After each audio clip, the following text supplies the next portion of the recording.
স্বামী বড়, সবই বড়। এখন তুমি ঘরে আসো দেখে কি আমার সব কাম কাজ বাদ দিয়ে তোমার কাছে এসে বসে থাকতে হইব?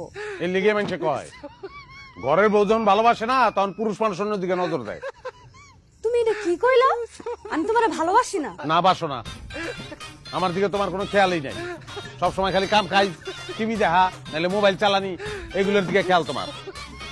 ও তোমার ভালোবাসার লাগে কি আমার সব কাম কাজ বাদ দিয়া তোমার পায়ের কাছে এসে বসে থাকতে হইব? ওই সাথে থাকবা না ওটা তো জানি, সেরকম নারী তো আর আমি বিয়ে করি নাই। আমার কপালটাই খারাপ, বিয়ার আগেও কোনো নারীর ভালোবাসা পাই নাই, বিয়ার পরেও না। সারাটা দিন হাজার হাজার মানুষের লগে ব্যবসার আলাপ করিয়া ঘরে আইসা তোমার লগে ঝামেলা করতে আমার ভালো লাগে না, শান্তি লাগে না আমার। ও তোমার শান্তি লাগতেছে না? তাহলে যাও আরেকটা বিয়া করো, ওই বউ তোমার শান্তি দিব। করুমি, আর একটা বিয়াই করুম। টাকা পয়সা তো কম নাই, লাগলে টাকা পয়সা দিয়া শান্তি কিনুম আমি।